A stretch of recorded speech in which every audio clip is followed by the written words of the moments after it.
Hello, welcome to Nordic. I'm Mrs. Little and the advisor and teacher for Nordic newspaper. So these are some pictures of my family. On the left are my son and daughter. Below is our dog Gracie, who's about 10 years old, but she still acts like a puppy. And next to Gracie is Marty, our cat, who lays us around an awful lot, but he's a great cat. And a picture of me and my husband during our 15-year anniversary when we went to Mexico.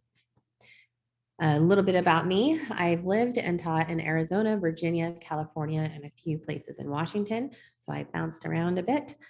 I've been married for 18 years and we have 2 children, a dog and a cat, as I just showed you.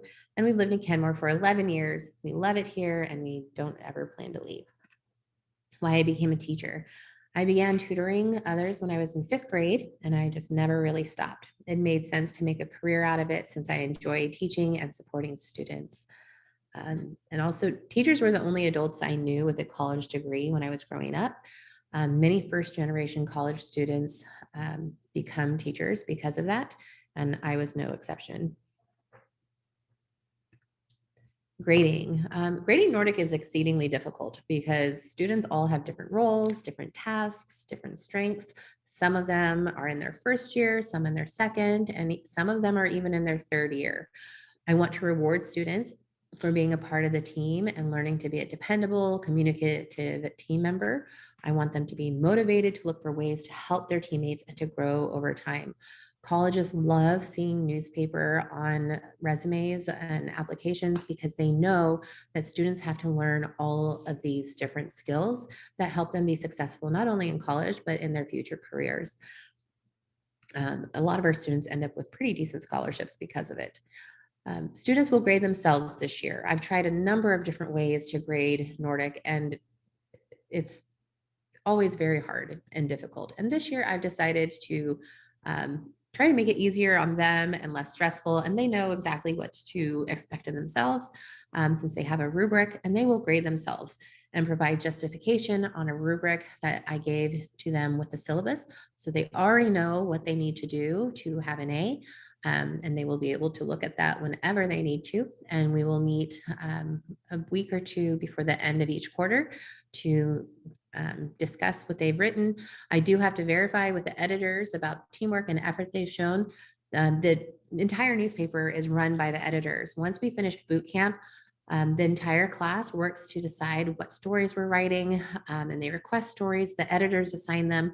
All articles go through the section editors, the photography editor, the copywriter, who else? Oh, the graphics designer, and eventually I do edit them. But the final say is with the editors. It's Nordic students' paper. And so I do have to verify with them to make sure that students have done what they've said. I'm very aware and I'm around, but there's often stuff that I don't know. I don't always know that editors are having to ask for a draft, 5 different times before they finally get it. Or students didn't communicate that they couldn't go to an event and then it didn't get covered. So there are different things that I do need to know. Students only end up with something other than an A when they regularly fail to communicate important information and repeatedly miss deadlines. When students don't talk to their partners most of the time students have someone else they're working with either on the article or on the page. And if they don't communicate that they have some other event and they're going to be late, or that they can't make it to a late night, or whatever the case might be, the other person ends up feeling very frustrated and resentful, and that's not the way to build a supportive, positive team. So please encourage your student to always communicate no matter what. We have so many amazing students who are willing to step in and help somebody whenever they're struggling. They need help with an interview, going to an event to take photos. It doesn't matter. They just have to say what they need to get things done on time and make sure they're well done. So what are we learning in Nordic? The first thing they learn that's usually a big shift for students is that their peers are their boss. Most of the time when students come to me to ask for an extension or say that they're going to be gone, I turn them to the editors and say to tell the editors and find out what they need to do. They also learn about law and ethics, interviewing, news writing, opinion writing, A&E writing, copy editing, They learn how to use InDesign and Illustrator. They learn photography and Photoshop. So a couple of important events that hopefully will happen this year. WJEA State Convention, it's usually in mid-March on a Saturday. And then the JEA National Convention is April 7th through the 9th in Los Angeles, California this year. And right now, no field trips are allowed, but hopefully that will change and we'll be able to go. Last time we went to Los Angeles, I think it cost around $700. The biggest cost when going is the airfare. And because students all share a room, there's 4 students to a room. And then of course, however much money you want to provide for eating out. We generally stop at a grocery store or something to grab like breakfast items or snacks or whatever to help keep costs down. So if you have any questions or concerns, please let me know. And I will do my very best to answer them and address them.